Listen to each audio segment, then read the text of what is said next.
Okay, welcome Breck Film Fest and everybody at home. We are here for the Q&A with Lou Gossett Jr. Hopefully you enjoyed the Cuban.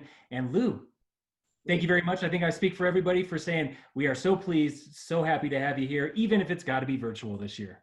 Well, most of the things are virtual these days. So we're doing normal stuff these days. Right? We're getting used to this whole virtual thing and we're unmuted. So we're already doing better than we could have been. Heaven is being virtual and unmuted. Exactly. That's happened these days. Well, Lou, before we get into the movie, I had to ask you something. So this summer, obviously here in Colorado and across the West, we've been dealing with some wildfire haze every single day. And I understand that you had some experience, with wildfire 2018? Oh, yeah. Well, I moved to Atlanta a year ago, a little under a year ago. And I had that place and I got it at a bargain 20 years before that. And the big developers wanted to get me and a couple of friends out of there, me and Nick Nolte and other people. And we held on to this property because we bought it for very little. And they would do subtle things to get us forced to get us to be put out. So finally I got tired. I said, okay. So I sold the place and I got a nice little piece of change with it. My son and his son was in a guest house. I got all the stuff that belonged to me, including writings on the wall. Took all my belongings out of there and moved to Atlanta to a condo. 10 days later, the entire house burnt down. So that's dodging a bullet. The definition, yeah. And some other people's houses burnt down. Nobody died, nobody got hurt. Yeah. And so the people who bought a house, they have to rebuild. Yeah. Now I'm in my new home here in right outside of the airport. 10 times the size, half as expensive. and I've got room to breathe. And my dogs I can't let them run because there'll be breakfast, lunch, and dinner. But there's a lot of oxygen here. So you never know. You never know what moves you make. This is a good move. But a good move. Good place for you to be right now in Atlanta. And yeah. Fantastic. But you're a New York boy. You grew up in Brooklyn, and we were talking a little bit before we all got live here about your background in Brooklyn. Tell us about growing up as a young aspiring actor in Brooklyn. Well, I was never a young aspiring actor in Brooklyn. I was a young aspiring somebody in Brooklyn, but the neighborhood was full of the people that created the Actors Studio and the Actors Group, the John Garfields, and people ran I guess it was called the Blacklist at the time, but it was really a labor movement right after the Depression. You had the two little bankheads and the John Garfields and people like that. So, and then there's professors and universities, the intellectual cream of the crop of America. So they're trying to get them to leave the country because they started their intelligence in Europe. And they came to a sympathetic board of education in New York City. They changed their names and they were sent to Brooklyn. And they became my teachers, my Spanish teacher, my English teacher, etc. And my English teacher was a man by the name of Gustav Blumberg, very famous European theater man. He'd come in with a beret and the trades. So he had never seen me act, but he saw in the trades that they were looking for a young kid to play a lead in a Broadway show. This is 1952. He said, I know you never acted. Well, why don't you tell your mother to take you down there? What can you lose?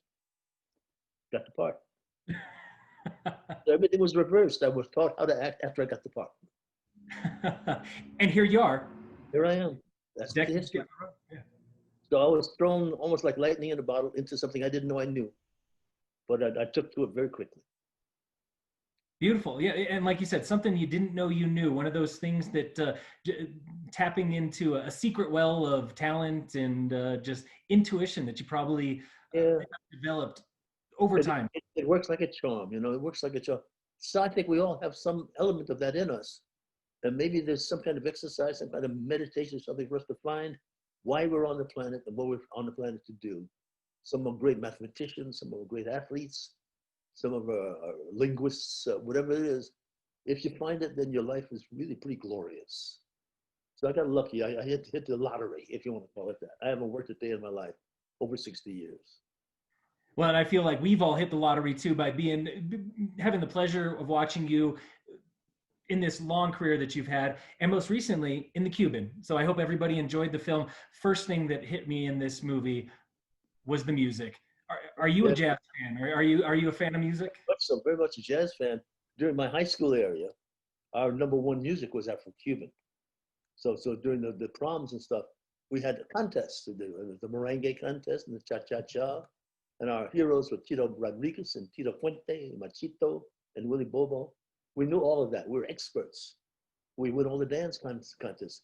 It's very funny to have a multicultural bunch of people dancing Afro-Cuban music and loving it, knowing the words in Spanish. We didn't know what we were saying in Spanish, but we did. You know, it's a very full kind of childhood. So we're pretty diverse as children because of our parents and because of the political climate. We really enjoyed each other. Some of those people are still alive are my friends today. Of Well, all that, yeah. yeah, and like you were saying, the music too. It seems like music can be one of those things that brings people together, brings out emotions, and even as we see in this movie, it can have an impact on entirely different generations of people. Mhm. It's such a touching movie that's got lots of heart, lots of feeling, and I feel like it all ties back to that music. And I love the way that it talks about music helping somebody rediscover their past self, somebody with dementia, somebody who is going through, you know, neurological disorders. How did you prepare for this role, for the life of a former musician who's brought back to life by music? I had to look at Awakenings because I respect Robert De Niro and he did it perfectly. So I got some insight of that thing in me that I could use in this movie was DNA memory, if you want to call it that, to remember what turns this character on. And I have that in me, that element in me that turns me on. And thank God I love the food, I love the music, and it was a no-brainer, you know. So Mm. when the food started hitting my nostrils, and you study in the actor studio, it's sense memory, they call it. And you say, oh, and you come to life. And then you hear something familiar, and the sense memory hits you. You start moving, just like an actor's exercise. So by the time you get to the good food and the good music, I'm waking on up there. And so then you have something to do with, you have fuel to do your performance. And that kind of the rest takes over, it takes care of itself. Yeah, and to be honest, that was one of my favorite moments in this film is the moment he tries papas fritas again. When she brings him that home cooked papas fritas and the look on your face, it's I see exactly what you're talking about right now. That the click, the You know, I do the same thing when I came to Georgia and I tasted original Southern fried chicken. You know, so my grandfather used to say, "Good God in a quarter, that tastes good." Oh yeah, and all those little touches, you know, you bring it to this film. How did the Cuban end up on your radar? This is from a listener, Trudy. How did you get involved with this movie? This young director and this lady who created the package followed me across America. I said, they must be really serious. Let me sit down and give them a minute. And they showed me what they had, and they caught me. They incorporated. They had no money. They wanted me to join them, so I joined them. It's not a moment of fright or anything. I just joined them because I liked them, the director and then the superstar. And slowly, before you know it, I'm on a set. And we go. No money, but some very enthusiastic people, and the rest is history. Almost like the start of your acting career. Lightning in a bottle. Lightning in a bottle, brother. Lightning in a bottle. So like you said, they didn't have much money. Talk about the shoot. How did the shoot go? You know, we were working with folks that were, you know, doing this bootstrap style. Yeah, well, we did it again. All of us got together and did it for love because we liked the story. I never got back to Cuba, but I got to Cuba before that by coming by way of the Bahamas, which is part of my roots. Mhm. Uh, Everybody loved what they were doing. So when you get a company of a camera lady and a musician and a director and actors all loving what they do, there's no work involved. It's a lovely day. Yeah, and of course we got to talk about your counterpart in this film, Anna Golja, playing Mina. You two have great chemistry, great rapport back and forth. Tell me about working with her. But she's a marvel. She's only just begun. That's Judy Garland. She sings, she dances, she acts, she writes music. She's a mass monster. She's about to be born. Watch her. She's going to take over. She's fantastic. Keep your eyes on her. Yeah, keep your eyes on her. And so, like you said, she sings. She is the one singing the Like Krystal. her. Yeah, Yeah. yeah. So I'm very proud to work with her and to be there in the beginning and have a positive influence on her.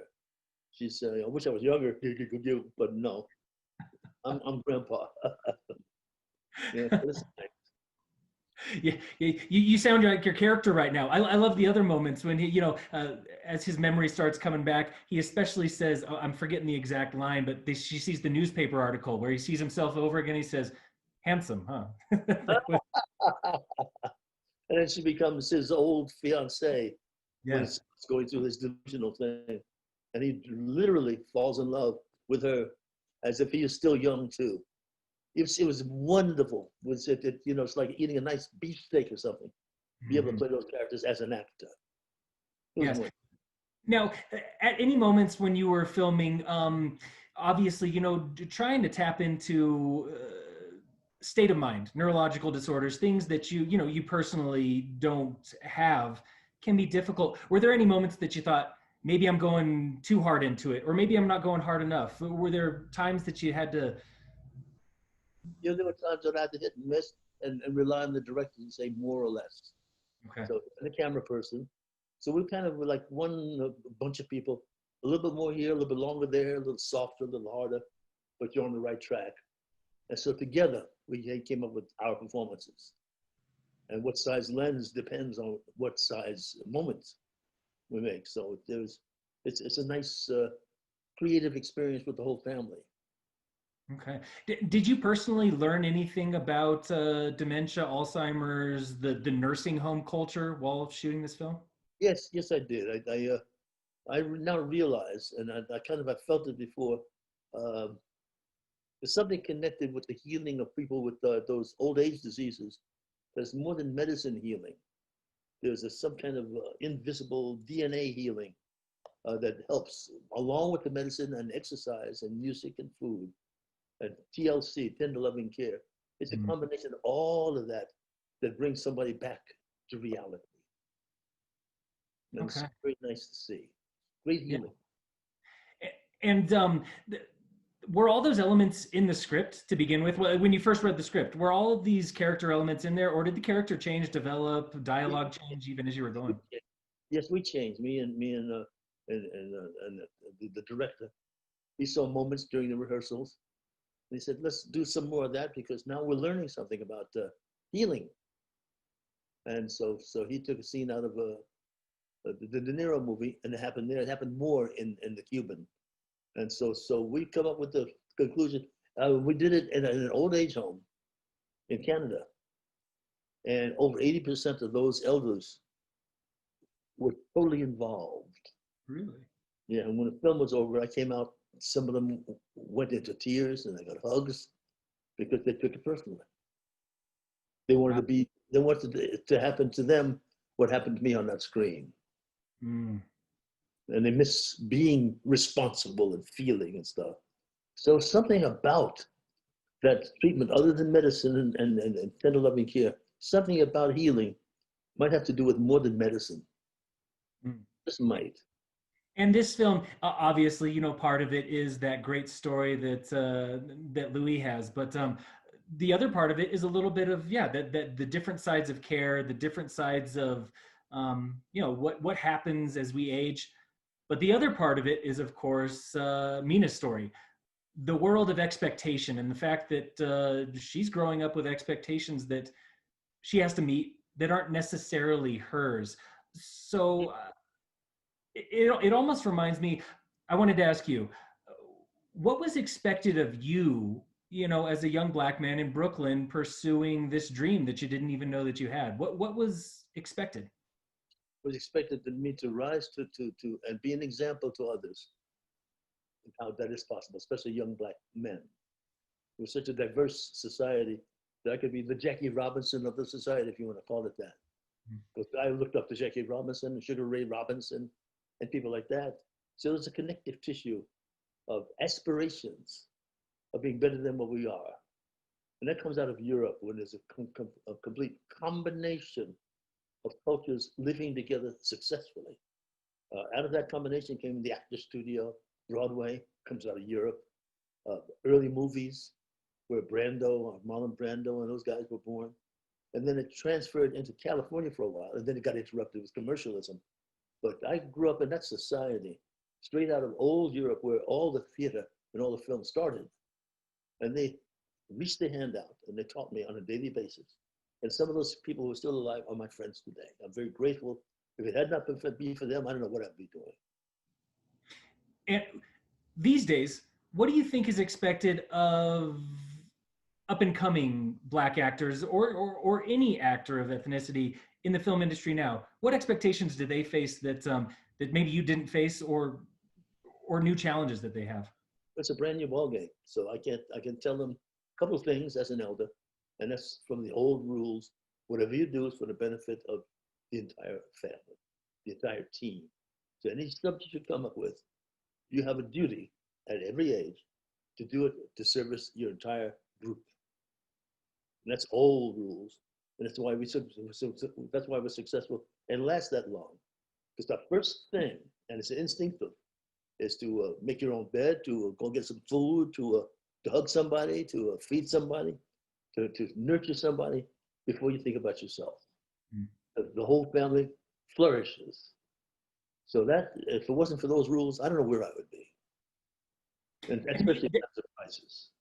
Yeah, and those rules these days, we got to talk a little bit about your shirt, a racism. Do those same rules of duty to a family, of duty to others other than yourself, how does that fit into to what you're wearing today? Well, that's my foundation, and it was very unpopular some 15 years ago when I started. But still, once again, it comes from my childhood. So if I came home and my parents were not home for dinner, I'd go upstairs and get some lasagna. I'll go around the corner and get some corned beef and cabbage. Go get some tuna fish. Go get some gefilte fish. And get some salted mackerel. I could get all kinds of stuff. It depends on who was home. And if their parents were home, they could come and have some fried chicken and some cabbage and stuff from my garden. Mm-hmm. And we took very good care of one another. So it was a society that gave birth to Jackie Robinson and other things. That's a great society. So now my foundation echoes what's on my T-shirt. Can you see the T-shirt? Everybody see the T-shirt? Yeah, there you go. Yeah. So and that's America. That's what America should be. That's it. That's the promise, anyway. It's the promise, and right now, especially this year, turbulence. It's been a very turbulent years. I guess the best word that I can think of. So, tell me, your thoughts on recent protests, or even what's happening this very day in Louisville, Kentucky. What role does protest and activism and getting out in the streets, play when it comes to capturing that America that you believe in? Well, that's the America that was promised by our forefathers. I'm not sure they had that vision, that image, but they wrote it: one nation under God, indivisible, with liberty and justice for all. But we haven't gotten there yet. We're kind of a young culture, if you want to compare us to the British culture or the French culture or the Spanish culture. So we have to take a chill pill a little bit and look at what those forefathers wrote. Why they wrote them, I'm not sure, but they wrote them. And we hold these truths to be self-evident, that all men are created equal, and they're endowed with certain human rights, etc. So now we're maybe about 12 years old, as far as maturity is concerned. We're still growing up. And I think we should take a deep breath, follow the Pledge of Allegiance, follow those Declaration of Independence.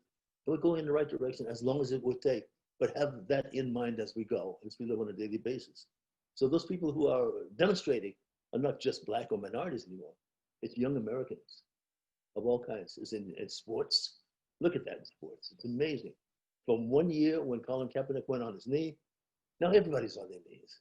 Mm-hmm. They're catching growing mentality, which is a positive note for you younger people. I'm very proud of all of you, and I encourage you to do more of the same so we can get to one people, or one nation, under God, indivisible, with liberty and justice for all. That's what we're supposed to stand for. And growing pains. Like you said, we're going through growing pains. We're 12 years old. It's absolutely, yeah. So we're still growing. There's a lot of room to grow. So we should grow in the right direction. Mm-hmm. And those atrocities that get us angry, they're going to go away. Because we're going to run things. We're taking over. Back over, if you want, maybe for the first time. You're doing right. I'm very relaxed to watch the encouragement and in sports and in movies to see who's doing what and when and why. It's very exciting. I know what it used to look like. Those riots we used to do, the lynchings and the riots. That's not happening anymore. Yeah, yeah, you grew up in the thick of the civil rights movement. Yeah, the comparison between then and now, like you said, you feel hopeful now. Well, I'm visiting. I'm looking at the demonstrations in the town square of every city, and it's diverse. Very exciting. Yeah, yeah, and I would say even here in Summit County, Colorado, Ski Town, Colorado, where sometimes they tell us that we live in a bubble, just the white bread bubble. We are seeing the same thing. People are coming out and demonstrating in solidarity, saying that there's a large Hispanic population here too that is also starting to. There's only one answer. We need each other for our mutual salvation. So the sooner we get there, the better. Mm-hmm. Yeah. Yeah. And now, when you see your role as an actor, obviously a public figure, somebody who's got some heft. How do you use that, that role as an actor, as a public figure, as somebody that people have known and seen on screen for decades, to push that movement forward? Well, I grew up. I went to New York University, and the campus of New York University is Greenwich Village. So I slipped into the Bob Dylan, Mama Cass, Joan Baez society. So I learned early on the Mamas and the Papas and Peter, Paul, and Mary. Their political bent was, they were called the hippies or whatever you want to call it. But that philosophy was the one I was very comfortable with. I wrote a song, and I just did some folk music with a man by the name of Felix Pappalardi, and we opened for the Kingston Trio. That's a piece of trivia. But I wrote a song, and I got a series in California called The Young Rebels. So I was doing that because I had to pay the rent, right? So I gave the song to Richie Havens. I come to California, and the series flops. Now the guy where I'm laying, he's putting me out because I can't pay the rent. The very same day, the mailman comes, another out of work actor. And on the top was a residual check from Union Music of over $65,000.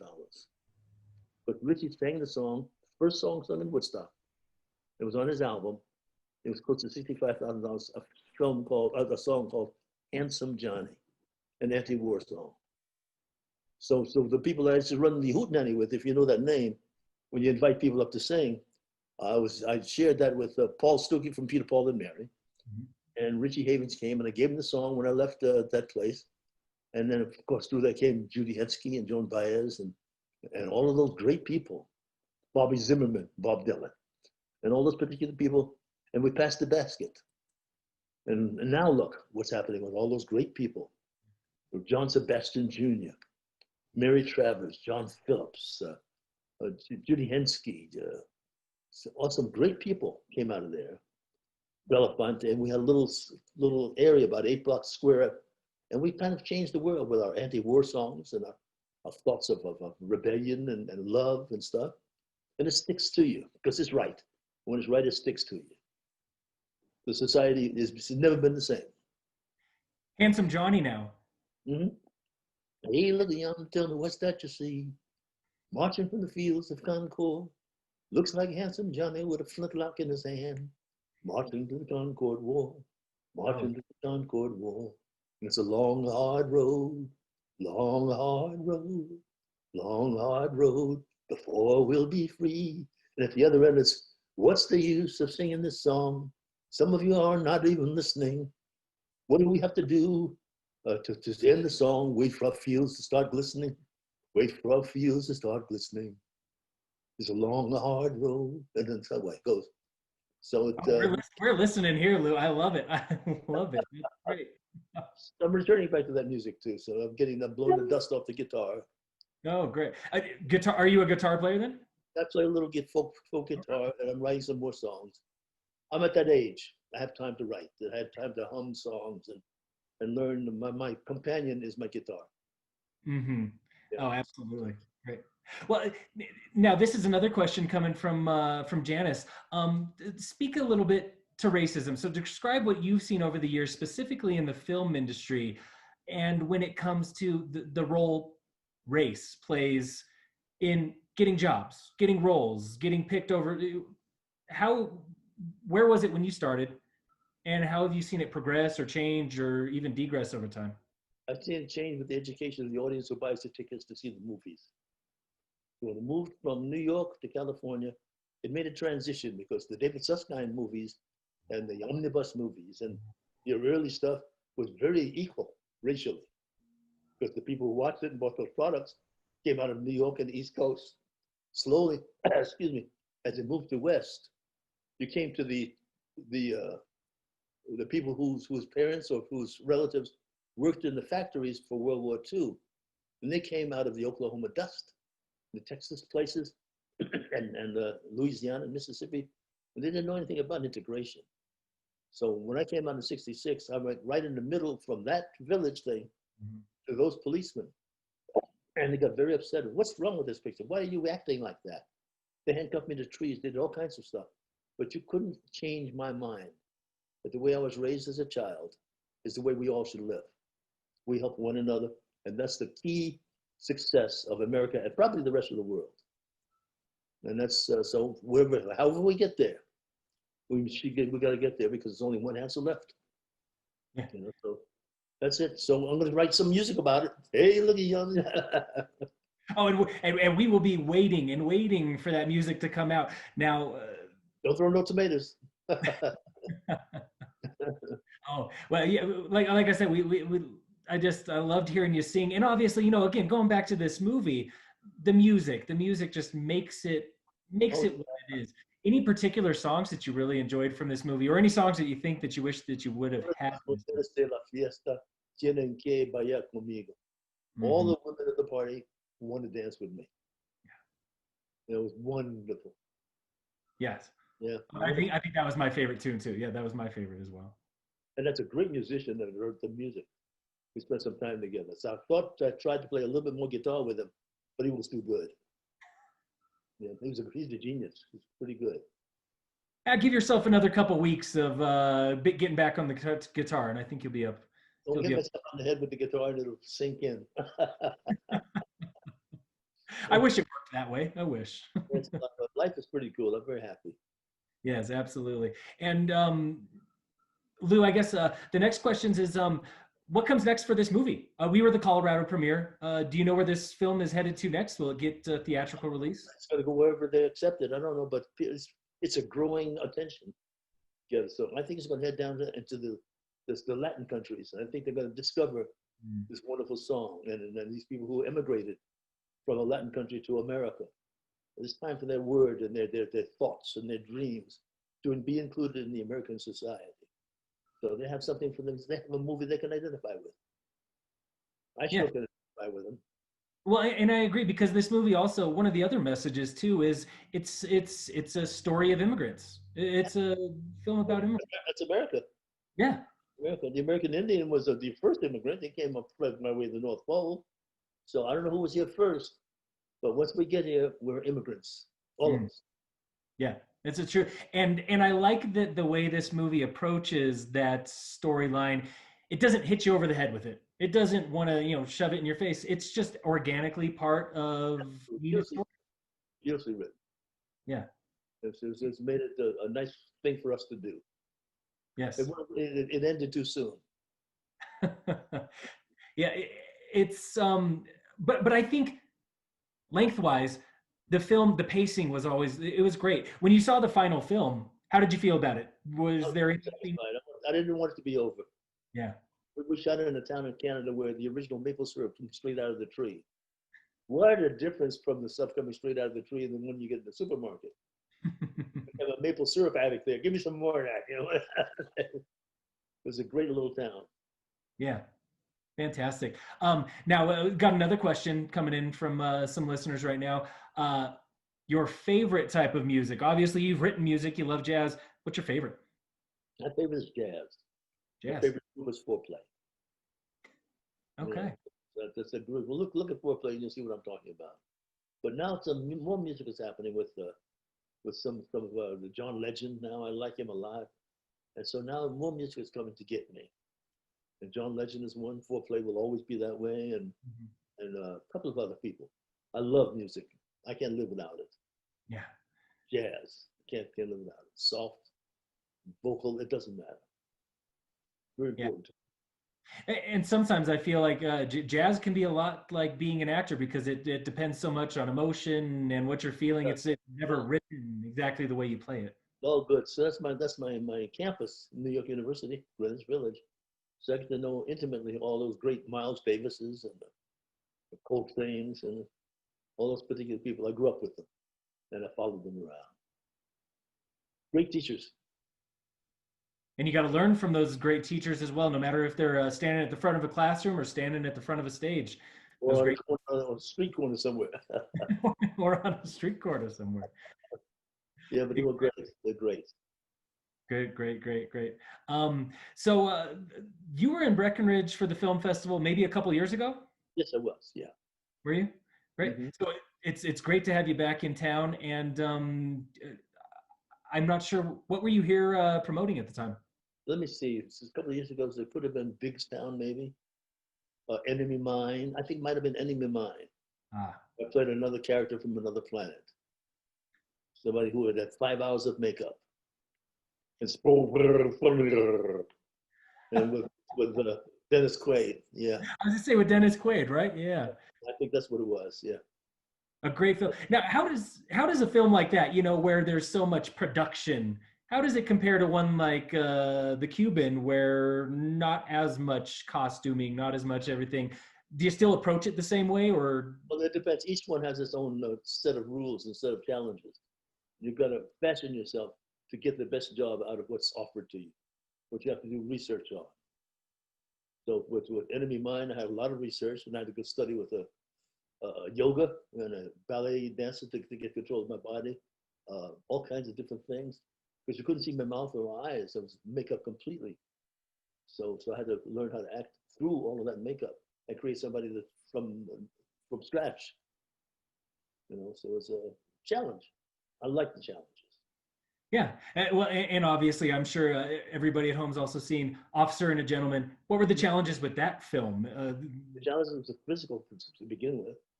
I learned how to do everything but drink the beer and smoke the camels. But those guys, they want to break you completely down and rebuild you. And it's a great lesson of love for two men, or for a man and a woman, or a man and a man, that if there is the DI breaking somebody down to create a character that you could risk your life with.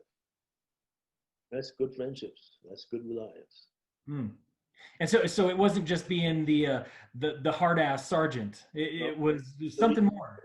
yeah, there's a reason for it. As Richard Gere says, I'll never forget Yeah, you. Yeah, absolutely. yeah. Now looking ahead to the future, not just with the Cuban, yourself. Any other projects? Any other films coming up? Couple coming out. One is called the Foster Boy, about the foster boy crisis, where the money is going not to the child but to the family, and the Mm. abuse that's happening. Very much like the Boy Scout abuse thing. The money is going to another cause and not to the children. Very educating. We might speak again on that one when you see it. It's Okay. called the Foster Boy. Possible. Any idea when that one is going to be released? Any minute within the next couple of days. Oh, really? Coming out immediately? Yeah. And then there's Matthew Modine and this new kid on the block who's quite exceptional. And then there's a faith-based one called The Reason. And so I've got enough coming out with that, plus the foundation. I gotta get 2 or 3 hours of sleep a day. Time goes really quickly. Oh, I'll bet. How has it been, with the new limitations on festivals and appearances and everything else? How have things been in the film industry when it comes to releasing movies and knowing when things are going to come out, or if they're even going to hit the theater? Is there any uncertainty there, or do you not try to get There's worked up? uncertainty. There is uncertainty there, but it's always uncertainty, even when that problem didn't exist. There's always this uncertainty. But there's more venues to put it out there now, more ways to put the product out there because of Netflix and Amazon and stuff. Mm. There's more of a way to turn that stuff out. So it's a different bunch of rules. Yeah, and I feel like I've seen that same thing. I mean, you turn on Amazon and they've got a whole list of movies that would be in theaters, but you can get it right there in your living room. Watch it at home. Watch it at home. Yeah. Very nice. Yeah. That's a As good an one. actor, I was going to ask, as an actor, do you maybe miss the fact that somebody would go to a theater and go see your movie on a big screen? I thought I did, but I get them in the supermarkets. Mm. I get them on the airplanes. I get them in the streets. I feel much closer to them in the grocery stores because they take the time, once the pandemic is not in place, to shake my hand or to say they saw me last night and they were home in the living room.